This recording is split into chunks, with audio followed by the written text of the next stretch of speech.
Well, let's make a start because we've got bits to get through, and it's a special Friday call because it's the 200th Friday call. So we'll reflect on that a little bit as well, and do feel free to participate in chucking stuff into chat. And when we get chatting with John and Sue, absolute chance to ask them one or two questions as well, should you wish to do so. But we just thought we'd just kick off with a quick reflection on the big meet, which was the reason we didn't have a Friday call last Friday, because the big meet took place at the University of Cumbria in Carlisle on Thursday, and I reckon there's a good chunk of people on this call who were there as well. But Kate, you were there too, so just give us a couple of reflections on the big meet. About Yeah, 75 people in the crowd, I think, wasn't there? there was. I think that's maybe the most we've ever had at one of the big meets. It was a really good day. We were there to chew over and explore ways that we can collectively support young people to build creative careers in Cumbria. We know it's not easy. There's no magic wand, but we had some really excellent contributions from a range of young artists, a range of other people who work with and support young people. Um, yeah, it did make us think about what the network needs to do, and we will be taking the things that we talked about and feeding them into our future plans. It's absolutely not hot air. This is what will inform the way that we take the network forward. So thank you to everybody that could make it. Thank you to the contributors. Um, Thank you to the University of Cumbria, where we were, who were excellent hosts and provided excellent sausage rolls and chips, which finished the day off nicely. And you can see that fancy new banner on the left-hand side of the stage there as well. A couple of fancy new banners that we debuted as well. Yeah, doesn't it look lovely? Yeah. Okay. So I just wanted to start by saying, if you don't know me, my name is Kate Parry. I am director of Cumbria Arts and Culture Network. It's great to see everybody here this morning. Um, Obviously, it is our 200th call. It's a big day. It feels like quite an achievement, actually. And I just wanted to reflect on what it is we're doing, why we do this every Friday. And when I wake up sometimes on a Friday morning and think, really, again? Um, but it matters because it really helps to connect people, I think. We do it because we want to connect people, we want to build relationships, because we know that that's how people collaborate. And we also know that when people collaborate, the best work happens. Um, so that's why it's worth getting up every Friday and doing this. We're trying to build a healthy ecosystem in the culture sector in Cumbria. And I like to think that this Friday call is central to that. Before we crack on, I wanted to just say an enormous thank you to Tom for the effort that goes on to make these calls happen, not just on a Friday morning, but behind the scenes, the the time taken to identify contributors and then to spend time with those people to help put them at ease and get the best out of their contribution and help them with their technicals and their PowerPoints and all the rest of it. It's a huge, huge job. So thank you to Tom for making those happen. Thank you to Amy, who does all the hard work on the day and sending out the newsletters so that we get people here. The sort of slickness of the presentation is all down to Amy behind the scenes. So Amy, wave, just in case people don't know who you are. She goes under the guise of Cumbria Arts and Culture Network. That's Amy Story. I also wanted to say thank you to Chris Bridgman, wave. He also goes under the guise of Cumbria Arts and Culture Network this morning. That's Chris Bridgman. And Stefan, and Imogen, who's not here today, but those are the people who step in when Tom goes on his jollies. So that's how we keep the whole thing rolling. And yeah, it's great. I'm really happy that we've made it to 200, and here's to the next 200. It's an exhausting thought, but thank you everybody for being here. Thank you, Kate. Gosh, the next 200, there's a thought. Yeah, you're absolutely right. I reckon we've had over 600 guest speakers over the last 200 calls, and I've counted them all up. We've had 7,461 attendances. at these meetings as well. The whole point of these meetings, as Kate has alluded to, is to pull together the sector so that people know what's going on across Cumbria and beyond, to sometimes inspire you by listening to interesting people from perhaps beyond Cumbria, and very much to spread the word about what's going on. Sometimes we tackle issues with discussions, um, but it's to keep the sort of heartbeat of the culture sector across the county in check and going on in the right direction. This morning it's a slightly atypical example, but it's a good example because we've got people speaking to us this morning who absolutely know the Cumbrian culture sector and also got a really interesting idea of something that they want you to get involved in as well. So we always record these calls, and if you miss them, you can always watch them again on YouTube on our accounts the following week, usually up there by the Monday. And there's always captions available through Zoom as well at the bottom of your screen too. Um, this morning is a really lovely call, I hope. So we've got the lovely at the beach house sitting there just on the edge of Ulverston, right on the edge of the estuary there. John Fox and Sue Gill. A lot of you will know of John Fox and Sue Gill and all the fantastic work they've done throughout their lives here in Cumbria, but also all around the world. And we're going to have a nice chat with John and Sue, who I made a podcast with earlier this year when I went down to see them. Sue made the most beautiful bowl of soup for me and for her and for John. And it was a lovely, lovely session. So I felt I got to know you a little bit, John and Sue, on that occasion. So it's really nice to see you again. Um, I've done a little chat with Helen Skelton, who again, a lot of you will know, who is perhaps one of the biggest ambassadors and advocates for Cumbria that we have in all sorts of different directions. And she was really interesting to talk to. So we've got a nice little film with her. And then Bryony Morgan, who works for I've got the North Cumbria Integrated Care Trust, basically the hospitals across the north and west of Cumbria. And I think it's also part of Northumberland as well. I'm not sure. It's so terribly complicated, the NHS, for people that don't work in it.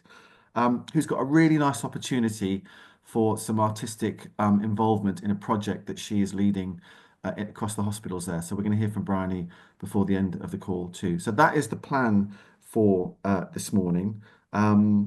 And I just want to say thank you very much to everybody who's attended these Friday calls. There's lots of regular customers, as I would call them, who come here almost every Friday and hear me witter on about this, that, and the other, and then hopefully shut up as much as I can so that other people can tell us their stories too. But thank you for anyone that can make these Friday calls. Not everyone can make them, I know, but it's always a really nice opportunity to get together, and it's really nice to see like-minded souls, particularly on a bit of a cold, grey November day like today. And just check in on what's going on around Cumbria. So thank you very much for your time when you can offer it to join on a Friday morning. It's always great to see you. Right, well, let's just kick off then with John Fox and Sue Gill, if you'd like to come off mute at the lovely beach house, which is a beautiful wooden house right on the seashore, just outside Ulverston there. So if you can just come off mute, John and Sue, and I can just see your little red icon step away. There we go, lovely stuff. Oh, you've got there we go, there we go. All right, you're just teasing me there. Thank you very much for joining us, John and Sue. How are you this morning? A bit knackered. We were playing in Hebden Bridge last night Were at you? Neil. Yeah, yeah, that's Blast Furnace, but we'll be talking about the Blast Furnace band in a minute. But yeah, but lovely to be here. Thank Neil you. was there as well, so he can advocate as well. That's why turned his camera off. He's obviously just having a bit of shut eye already. Tell us just so for those people that don't know you, Sue and John, just tell us a bit about what you've done in your lives and what you're all about. What makes you tick? What makes us tick? Wow. A cup of tea. Working with amazing artists, freelance artists. We started Welfare State International. Well, it wasn't international at the beginning in 1968, and we wound it up in 2006, by which time we were well settled in Ulverston, created Lantern House, and we wound the whole thing up with a planned 3-year finale around called Longline. And then we started a new, very small company, the two of us, called Dead Good Guides. And then we work as and when we can raise the funding with other artists. And we're based here, as you said, on the Cumbria Coastal Way. And one of the first things we did was a program called Wilderness here, just outside the door and down on the beach, where we commissioned 4 artists to work with different elements: wood, water, stone, and wind. And the last thing I'll say is the strapline of Dead Good Guides is that we are seeking a role for art that weaves it more fully into the fabric of our lives. And that's what we try to do with encouraging people with family days and workshops and those kind of things. And I guess one of the things we're best known for, and we're very proud of, is the Lantern Festival in Ulverston, which we started in 1984. We'd been to Japan and saw a wonderful parade of amazing lanterns. They were so very Shinto Buddhist orientated. We were doing a performance of King Lear on a mountainside and got in to see this little to a village where there was an amazing procession. And then we copied it in our own way, in a different way, with withies and tissue paper, and started it in Ulverston in 1984. And the first lanterns looked like sort of soggy suet puddings, and now they've grown to wonderful kind of engineering masterpieces of rolling dragons and lizards and elephants, and it's quite extraordinary. And what's even more important to us and very special and very unexpected is it's flowed all over the world. You can find a lantern procession in Johannesburg, in Australia, in Serbia, and actually in Ambleside. So the work has spread wonderfully all over the place. I was at that festival this year, actually. It's the first time I'd ever seen it. And it was a phenomenal communal experience. Thousands and thousands of people of all shapes and sizes, colours and creeds, backgrounds, ages. And that's so where did that idea come from originally for the Lantern Festival in Ulverston?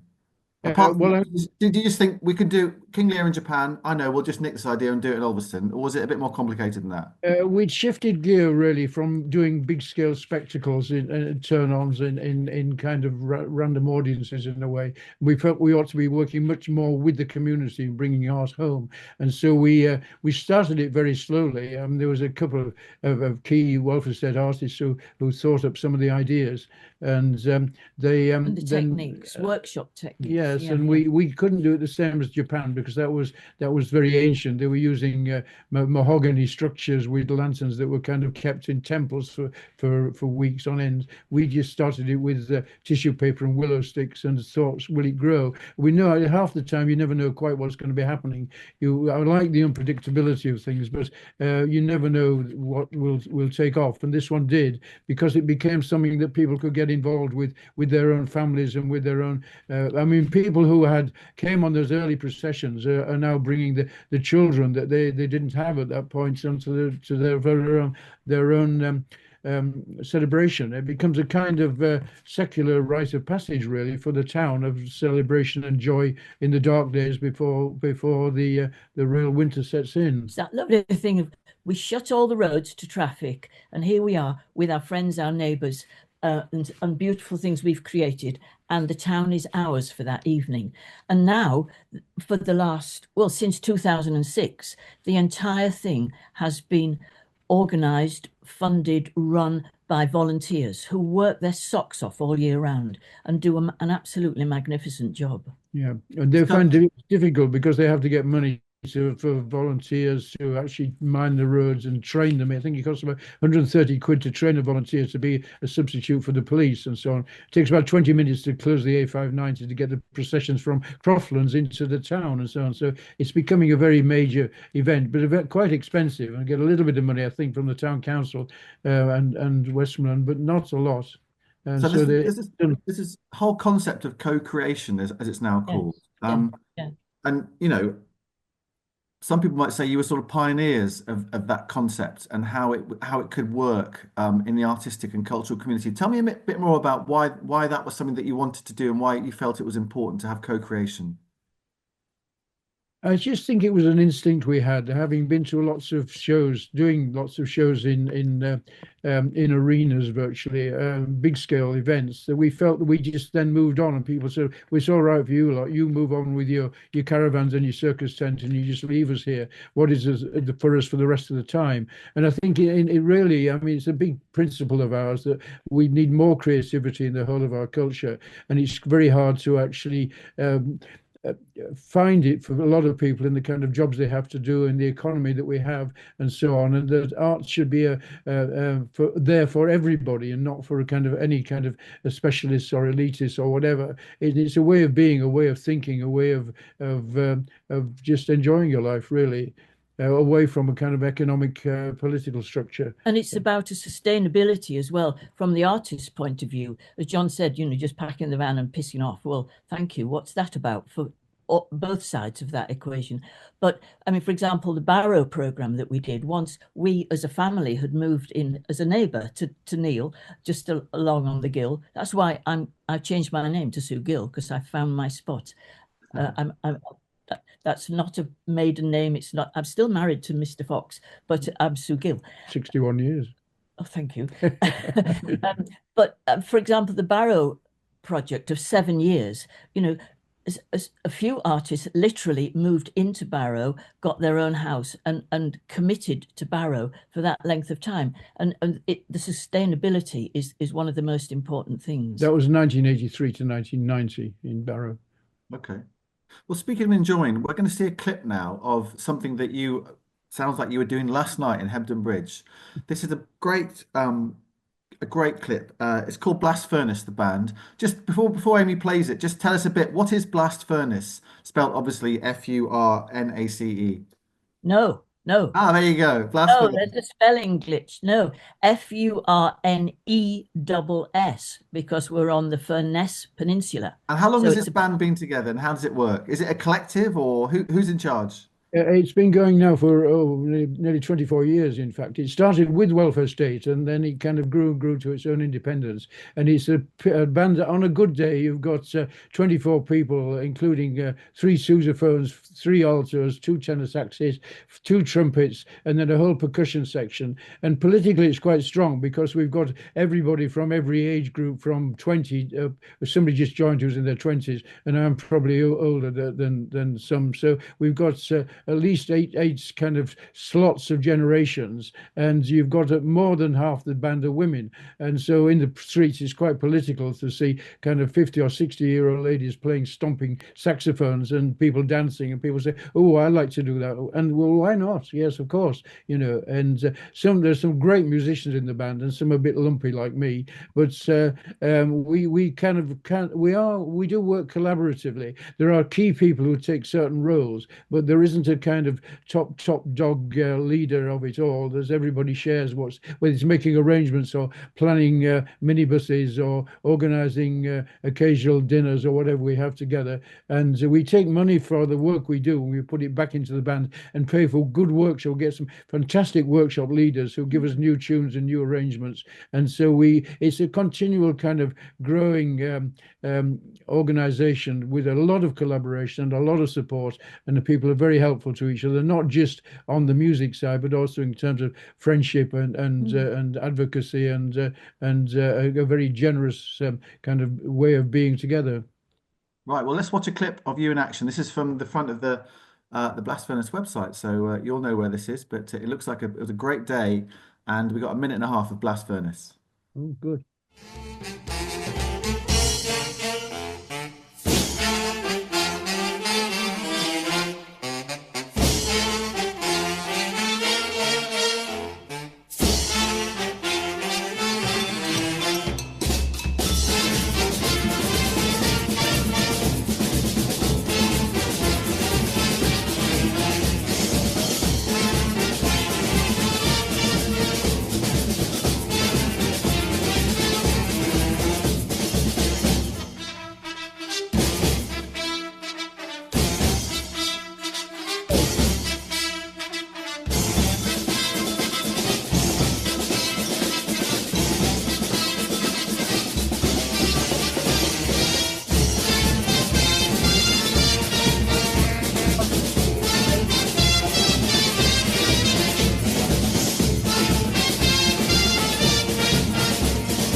Oh, What a fantastic I think noise. that was Stavely Carnival. Yeah, Stavely Carnival. I think Okay. it And was. and you were playing last night. Was it sort of the whole band last night at Hebden Bridge?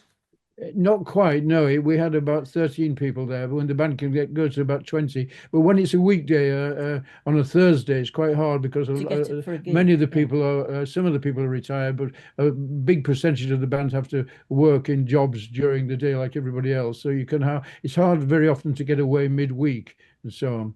It was the switch on of the lights, and there were lots of stilt walkers and entertainers as well as us. And a brilliant Ukrainian choir Yeah. who were very good dancers, and they all were dancing. By the end of the gig in the evening, we had it was about 8 o'clock. We had about 50 people dancing in a kind of small, very small scale courtyard at the back of the town hall. It was wonderful. Yeah. Yeah. So it's interesting that as the reputation of the band has grown, we've been getting invitations to go wider, you know, Glasgow, Manchester, Taunton festivals, those kind of things. But a huge amount of the gigs are in and around Cumbria and the Northwest. Like the winter droving in Penrith, like the Coniston, the Marathon, and Staveley Beer Festival, and the Dickensian Festival, which again is one of Ulverston's great sort of gifts to the world, is the fairly crazy Dickensian Festival, which was a couple of weeks ago.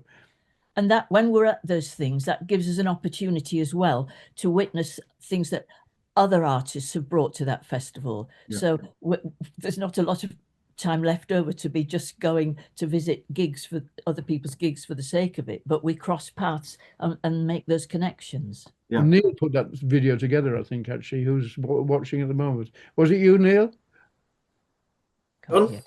Yeah. Hello, Neil. Did you put that video together? No, I didn't. I'm not quite sure who did that. Oh, right. Well, you often do wonderful things on the web. I run the website, but I didn't do that particular video. It's a great, you get a real great impression of the band in action, though. Right, just pause those thoughts, John and Sue, for the moment, but don't go away. Don't go anywhere. We're going to have part 2 of John and Sue coming up in about 10 minutes' time, because we're just going to pause and hear from another Cumbrian involved in the arts and culture sector in a different way now, and that's Helen Skelton.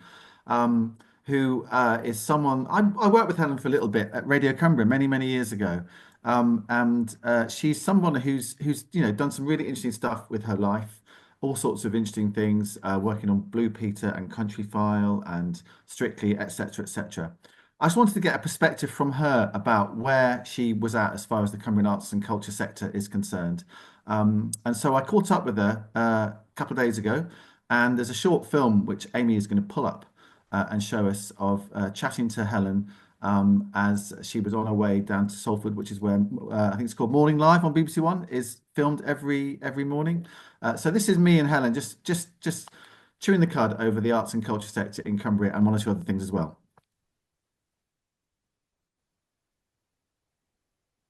Helen Skelton, hello. Hello. Do I my catch you frozen car. the glamorous life? So you're off to record, do some television tomorrow morning. Yes. So, I mean, I've got 3 children, so I'm always in my car, and I work in television, so therefore I work silly hours. So this is a normal commute time to work. Okay, so somewhere off the M6 at the moment. And now television, that's culture and that's the arts. Does the culture sector and the arts, does that matter to you? I never think that I am very cultural or very artsy. And then my friends are like, of course you are, you work in that field. And I think maybe that's not the problem, but for a lot of people, that's the barrier, is that they think to be cultural, you have to have had a degree from a red brick university and know about poems and understand, have spent half of your childhood in an art gallery. And I just don't think that that is the case anymore. And I think that's kind of the wonderful thing about art and culture and the way it evolves. And you've obviously got a beautiful Cumbrian background, born in Kirby Thor, went to school at Appleby Grammar School, and then went to university in Carlisle, got a degree in journalism. Have I got all that right? Yes, good knowledge. So when you were growing up in Cumbria, was the culture, it was a farm, wasn't it, where you were born and brought up? Yeah. Was culture an important part of your life? But I think it's what you think culture is. Like, I think, I wasn't brought up going to lots of art galleries. However, I went to Tully House all of the time. And what I find really interesting is 40 Farms. You know the book 40 Farms? Absolutely, which is Amy a Bateman, beautiful, yeah. It's so many people in my world talk about that book as if it's like, and they give it the praise it's due. And I kind of think, oh, isn't that interesting? Like, that was my life. Like, I find the interest and enthusiasm for rural life and our culture so fascinating. I've built a career out of doing things like Countryfile and on the farm, and that's because there's an interest in our culture, and our culture is rural life. And for me, I find it kind of fascinating. And do you in your life now, working in television, and you've written a couple of books as well, you know, do the arts, do you get kind of inspiration from going to see artistic enterprises, and reading great books yourself? We have to prioritize. Yes, and I think what is nice is that there is no holds barred now. Like, as I say, you know, we've alluded to it. I went to Kirbythorpe Primary School, went to Appleby Grammar School. It's not exactly, and I say this with love and affection from where I'm from, there's no one prouder of their roots than me, but it's not exactly, you know, a cultural hub. But what is brilliant about where we're from is I think it's very accepting, and you can be whoever you want to be and you can do whatever you want to do. And I think that's a perfect environment for culture and the arts to thrive. Like, I think sometimes Cumbria maybe gets a bad rap for being a little bit inward looking, but actually I think what's brilliant about that sense of identity and community is it gives you confidence. And if you have confidence, you can be whatever you want to be and you can do whatever you want to do. You know, like my kids go to school in a village now where there's a girl who was like British champion of a certain type of dance, and they go to school with a woman who's written poems that have been published all over the world. And I think that's, every corner has its people to be proud of, and I think that comes from a brilliant sense of community, which is rooted in our culture. Yeah, yeah. So, but having said all of that, do you think there are, you know, we recently had a meeting at the University of Cumbria, in Carlisle last week. We had 75 people get together trying to explore this question of how can we all support young people to build careers in the creative sector. I mean, do you think there are, so you've said all that nice stuff about Cumbria, no one's going to disagree about the uniqueness of Cumbria, but are there still barriers for young people to try and develop careers, do you think, in the creative sector? I think that's a barrier that's across the board. I think it would be really easy to say, oh, we're where we are, we're backward, you know, we're limited here. And it really winds me up when we talk about we're limited here, because I went to the art college and I'm not the only one from my year that is, everyone on my course from the year, bar one person, ended up working in media and in the industry. And I'm pretty sure there is no other university course in the country that can boast that rate of success. So I'm not saying there aren't barriers, but I don't think that we can go, oh, well, we can't do it because of where we are. I come across people all of the time in our industry who go, I'm from Carlisle, you know. I was at Strictly the other week. I'm from Carlisle, you know. And you're like, yeah, you are. Like, you kind of, it's like I don't know, it's a real, you look each other in the eye and you're like, yeah, we got this. And I think it kind of winds me up that it's almost unwritten that it's like, I'm here in spite of the fact that I'm from Carlisle. And maybe we just need to change the narrative ourselves instead of saying, oh, we're limited because we're in Cumbria. The great thing is it's a smaller pool, so you're closer to the, you know, the experts and the knowledge. You're close, given social media, there shouldn't be a barrier. Any person can be a TV presenter. YouTube's available to everyone. Any person can be a writer. You know, I can't think of what's the word it and all of the sites where you can blog. If there is, then there shouldn't be. And I think it would be wrong of us as adults to say, oh, that you can't do it, because you can do it. And that's not naive, because there's plenty of us doing it. Yeah. And when you're not in Cumbria, do you sort of miss the Cumbrianness of life that you knew and know and enjoyed, presumably, when you were a little bit younger? Yeah, I mean, I'm in Cumbria a lot, so a lot more than people think. People think I spend a lot of time in London. I'm like, no, I don't. Get in and get. That's the other thing, right? My friends in London joke that I live in the Outer Hebrides. I've been to the Outer Hebrides, sensational, love it. I'm like, I live 3 hours away. Penrith to Euston is 3 hours. Like, that's not far. That's closer than Cornwall. So we have access to all of this stuff. I lived in Leeds for a long time.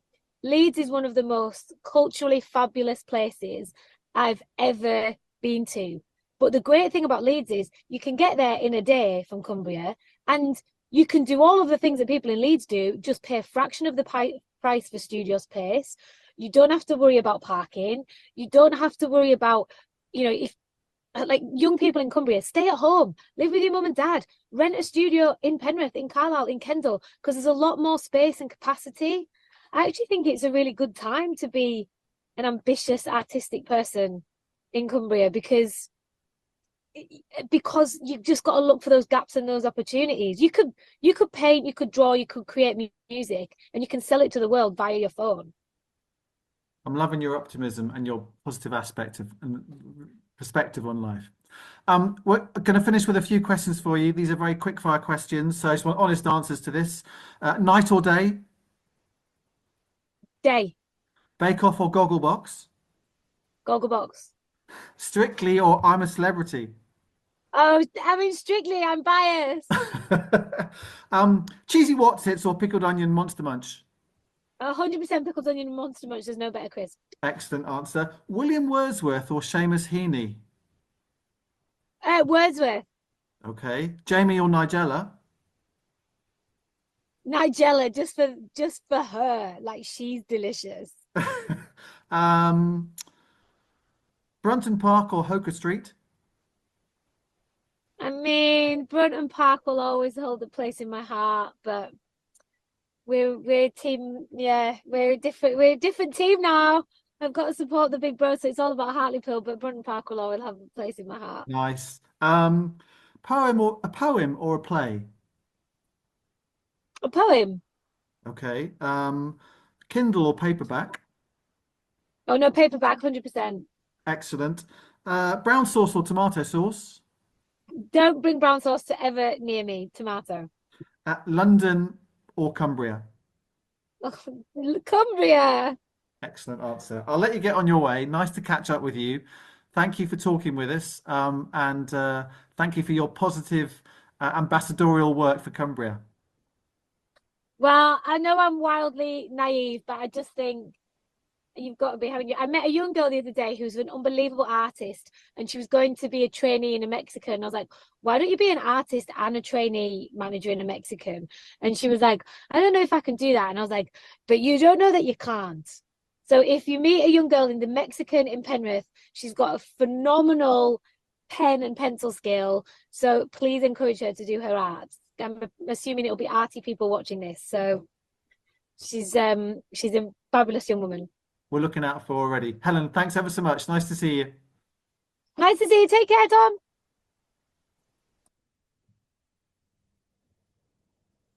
Well, there's a burst of energy for you on a Friday morning. Kate, did you want to pick up something there? Yeah, I'm just that was really, really good.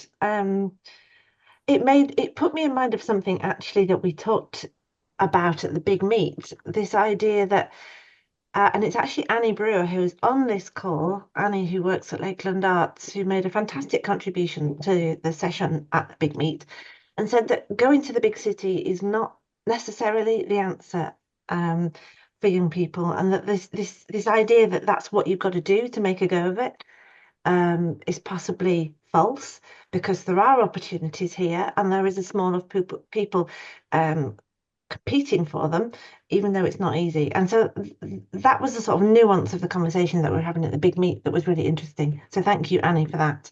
We intend to pick up on that. John and Sue,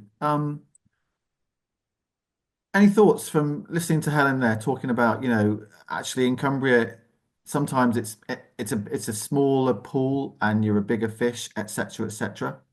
I loved what she said about don't know you can't. So I think it's something that we would advocate entirely. And we started off talking with our manifesto, we'll make art and entertainment and a way of life. And I think the way of life is the key thing. When she talks about it being a cultural hub, it's remarkable really that in Ulverston in 1812 it was known as the London of Furness. And also the Daily Mirror now says it is the party town. So we are in fact exporting some wonderful joy and sentiment science and arts that is very accessible. And we're talking about what Helen is very particularly talking about is the democratization and the access that arts has been given over the last decade, really. Things have changed fundamentally, and that's a very key part of that is the work that's going on in Cumbria. Yeah, yeah. Virginia's just put something interesting in chat, and I wanted to reiterate this as well. Kate Lynch, who runs Highlights Rural Touring Scheme, was on Six Music recently, and it was a great interview talking about the Highlights Rural Touring Scheme. And as Virginia says, expressing the reality and possibility of arts and performance in sparse and rural places and communities. I'm wondering what the cool listeners made of it. Kate, how was that for you? That was great to sort of share those thoughts. That was a great opportunity to talk about what you do. It was fantastic, and it came completely out of the blue from Tom, who was a freelance producer at Six Music, and just got in touch with me when I happened to be at a showcase event in Canada, so feeling quite cool already, and said, "Can you come and do an interview with me?" And he grew up in Hamsterley in County Durham, which is one of our venues. So he'd grown up with highlight shows in his small rural village. That's how he'd got to know us.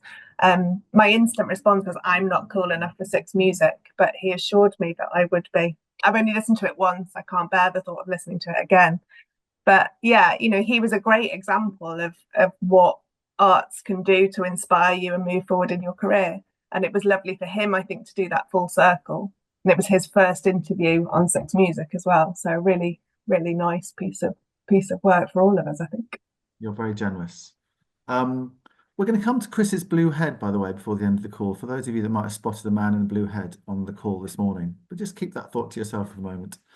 John and Sue, and if anyone's got any questions for John and Sue, by the way, just pop them into chat or put your hand up or whatever, because they're precious people and we've still got them with us. John, I just wanted to come to you to talk about this piece of work, which I'm just going to come off my filter so that we'll see the title.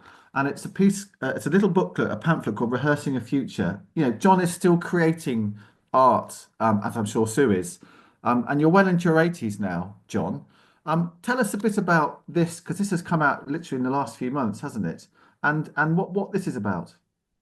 Well, yes, it has. I mean, part of our wish to make arts part of a way of life, it means that we've been looking at rites of passage in general. We've been looking at naming children, we've been looking at weddings, and also we've been looking at funerals. And as it so happens, I've had a diagnosis of terminal cancer, which has given me about another year to live.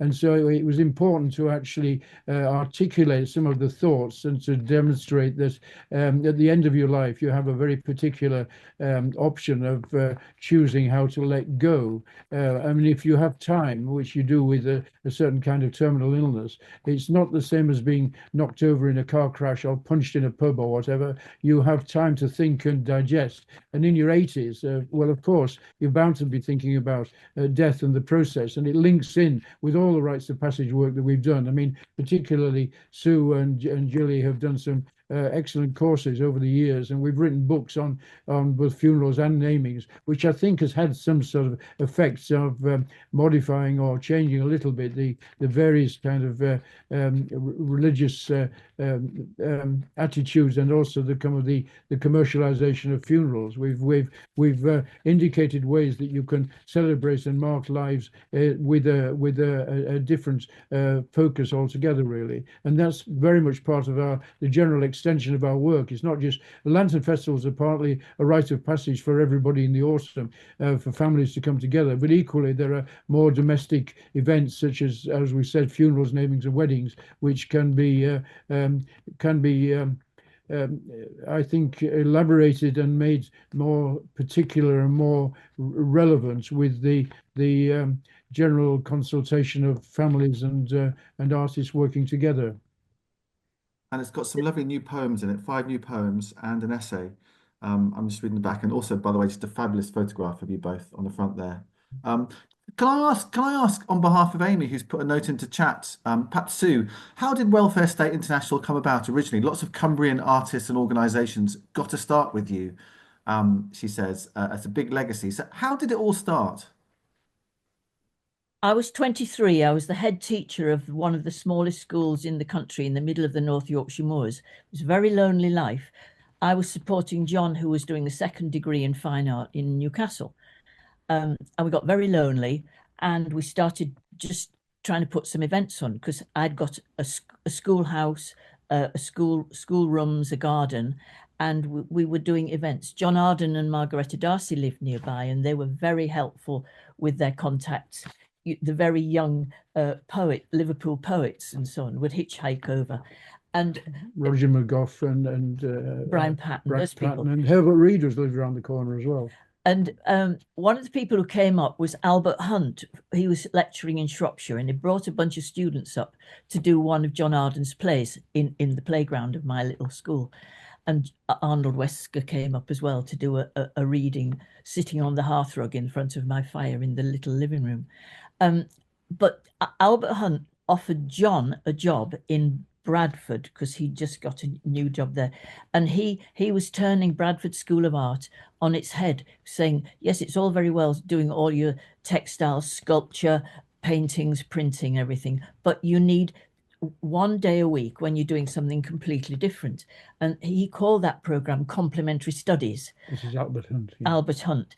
And he invited us to be part of that. So we started working with people, and it morphed into street theatre.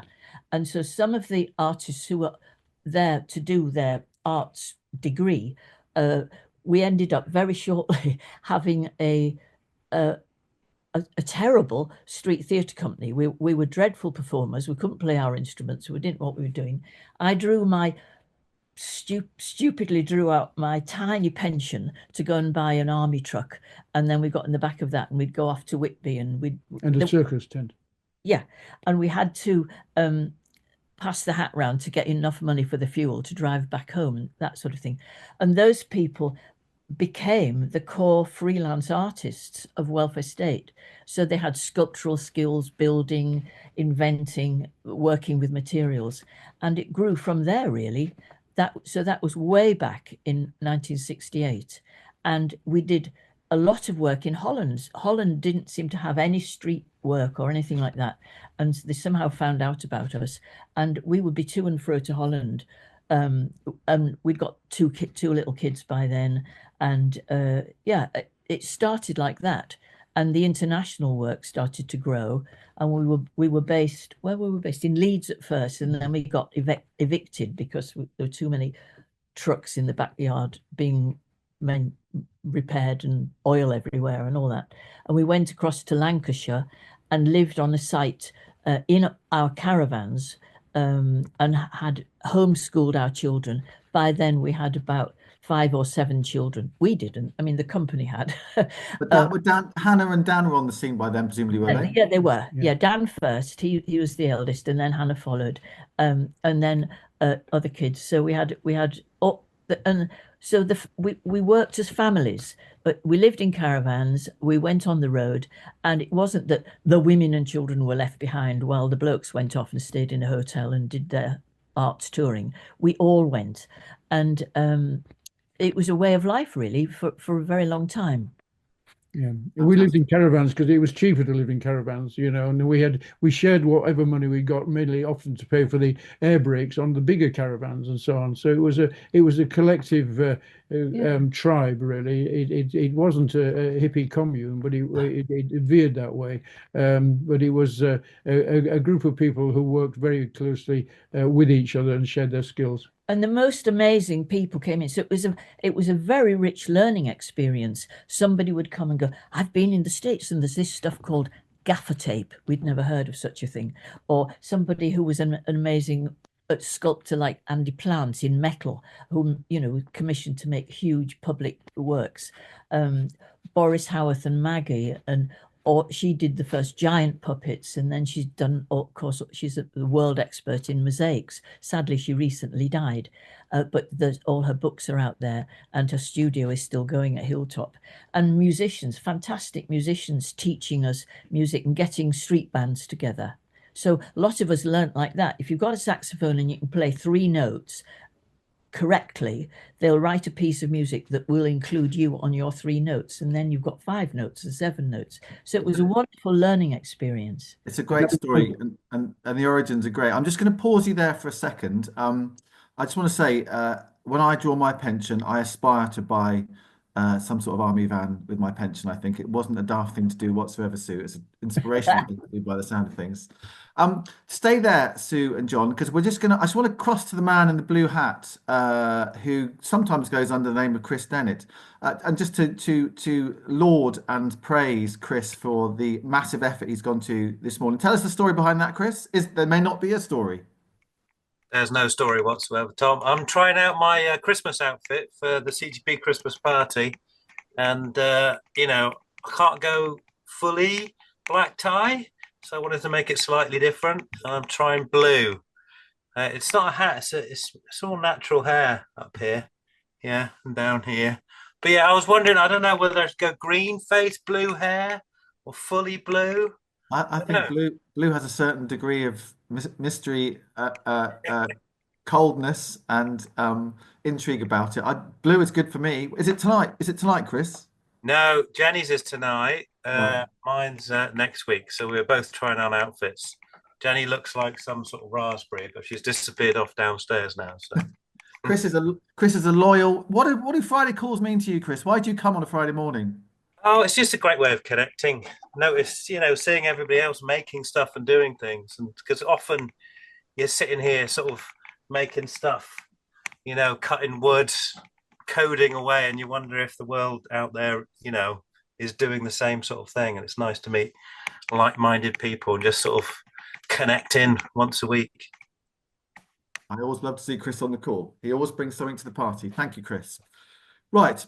We're just going to hear now we're going to come back to John and Sue finally before the end of the call. Fear not. But before we do that, I just want to introduce you to Bryony, Bryony Morgan Sims, I think I've got your name right there, Bryony, who's going to tell us about a project in the way that we typically do on a Friday morning, about a project that you may or may not be wanting to get involved in or might know someone who could get involved in. It's a really interesting piece of work going on in the hospitals in the north of Cumbria. So Bryony, we'll get your slides up. And the floor is yours to tell us in about sort of 7 minutes, if you possibly can, what your project is all about. Oh, fabulous. Thank you so much. Thank you so much for inviting me. It's been a lovely morning listening to you all. So yes, I'm part of NCIC, North Cumbria Integrated Care. So I'm here to talk about a diversity signage project that I've been leading for the last few months. So if I could have the next slide, please, Amy. Thank you. So it was a project that was funded by the Stay and Thrive initiative. So that is part of North Cumbria and North East ICB, which is part of the larger group of trusts that we belong to. So we were successful in securing some money to do a project celebrating our overseas recruited staff. So it was based on 4 pillars. So there's lots of 4 pillars in the NHS. So about creating strong foundations, welcoming new recruits, building belonging, and maximising personal and professional growth. It's just to highlight as well that this is only one aspect of the work that we're doing at NCIC to support our overseas recruited staff. Next slide, please, Amy. Thank you. So as you probably noted, in Cumbria, we're not necessarily the most diverse. And in Cumbria, it depends on the statistics you look at. It's either 2% diversity out in the county, or it's 4.8. So I've kind of got a couple of different sources for that. But our staff population is 12.9. So there's like quite a bit of a gap there. And that can cause a little bit of conflict because people aren't necessarily expecting to see international staff when they come into the hospital. So we really want to celebrate that we have this hugely multicultural status within the hospitals. So we're trying to create like a lovely display celebrating this. So it's going to be in the hospital. I've got a lovely wall now that's just been confirmed that it's going to go on in the atrium, and we're hopefully going to have it across in other sites once we get a bit more money with that, and hopefully just raising awareness of our diversity and to demonstrate appreciation really for where everybody comes from within NCIC. Next slide, please. Thank you. So we want to create a world map design. So we have at last count 71 nationalities represented within our trust, which is amazing. In the NHS as a whole, there's 215, so 71 is really quite impressive, and something like the one below, but obviously much better, because like I always find that one really cold and sterile, the one underneath, but something like a world map depicting all our different nationalities. We do have that information to hand as well, before anyone's like, oh my goodness, I've got to go find them all. We have that information to hand and that we can link you to. Next slide, please. Thank you. So that's my wall. It doesn't look that impressive so far, but just to orientate you, in the atrium, the shop is on the right. So the little shop where you can buy all manner of things, really. It's opposite Costa, and on the left is the toilets and the lifts. So it's like a really prominent space that we've got. So I'm really, really, really pleased. Next slide, please. So it needs to be made of polycarbonate. So I have had a lot of interesting discussions with our trust in terms of what it needs to be made of. So it needs to be polycarbonate, so ideally a digitalized design, and it would then be used hopefully in lots of other spaces. I've already got people asking, you know, can we put it in West? Can we put it on this? So there's a few different things there. It is a paid opportunity. It is not a volunteer. So we've got a maximum of £300 per day, and it's about 5 days work. We're hoping. I've been consulting with Susie, so she's been my guide to this, and we'd love somebody to come out and see the site at least once. The deadlines are very, very tight though, so the funding will vanish in March, and that's like the main problem with this, so that's why the deadline's very tight. So we'd really love expressions of interest by this time next week, and interview discussions like the week beginning, the next week, and then kind of first drafts by January and February, if, like, as you can see on the slide. Next slide, please. So yeah, that's me. So you can take that off now. Thank you very much. That's great, Brian. Sorry, I've seen like various things popping up in the chat, but I haven't had a chance to read them yet. I haven't get a chance to reading that. Antoinette, really nice message. The growing diversity of Cumbria makes me very happy, having had a Dutch mother working in literary translation, having worked in quite a number of international schools, universities in China, the Netherlands, Singapore, and Norway. Was it 71? Is that the number of nationalities you said, Brian? 71, now working across the trust. I mean, that is extraordinary, and that stat of 12.5%. You know, absolutely, it's a very different proportion of people compared to the general population of Cumbria, and that, as you say, throws up issues itself, you know, as well as an opportunity to learn about other people from different parts of the world. Yeah, massive opportunities, but yeah. Thank you so much. That's a great project, great looking project, tight deadlines. But if anyone's interested in finding out more about that from Bryony, perhaps you might put your contact into chat as well. No And problem. then people can pick up with you and take it from there. But good luck with that. And you know, obviously, none of us want to go to hospital really, but next time I'm at the infirmary, I shall hope to see that in all its glory in different ways around the hospital as well. Brilliant. Thank you so much. Right, John and Sue, back to you. So there's interesting stuff going on across Cumbria, in Cumbria, around Cumbria all the time. What you know, as you look back on your careers and look back on how things have developed in this part of the world, do you sort of look at the future? I mean, you know, bearing in mind tightness in education, have we got enough role models to inspire young people to become part of the creative industry? What are the barriers, etc., etc.? We talked about some of that this morning. Are you optimistic about the future of the Cumbrian arts and culture sector? Yes, I think so. I mean, I think Ulverston has become quite a hub, but I mean, there are many things we could sort of talk about there. There's Furness Traditions, who bring in wonderful folk music and do regular teaching sessions with young people. There's Kirsten Taylor, who runs Songbirds, and she is also is organising a song choir concert in the Hode. I think it's on the 12th of it's 11th of December. Inside the monument. Inside the monument. And in Kendal, there's loads of choirs. I mean, I sing with growing singers, but there's people coming together to make their sore hearts sing again.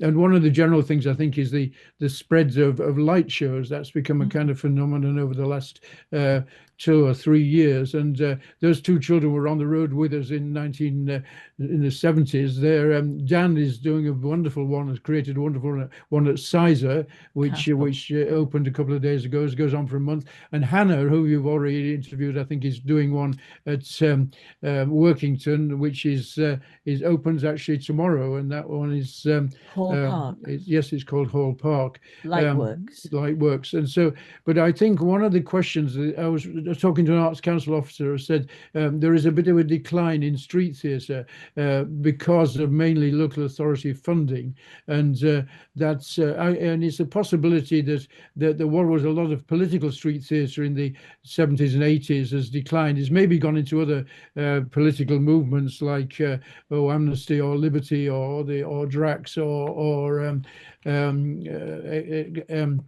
the various echo movements as well that are abound. But I just worry that I mean, it's a paradox really, because thanks to a lot of the work we've done, a lot of work has gone to and for the community, and that's good. But the danger is it turns into surrogate social work if you're not careful, and you lose the eccentricities and the turbulence and the wonders and surprises that I think artists can give. We're all capable of it, but some people can tend to go into more wild, imaginative, wondrous directions. And I'm hoping that that can be maintained.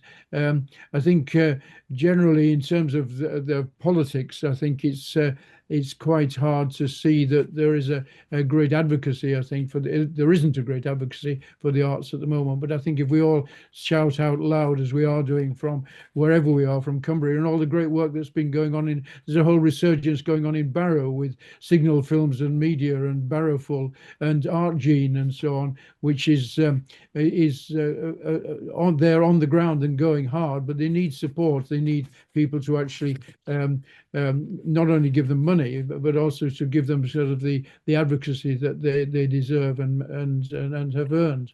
Yeah. Well, Jonathan, it's been an absolute pleasure having you on the call this morning.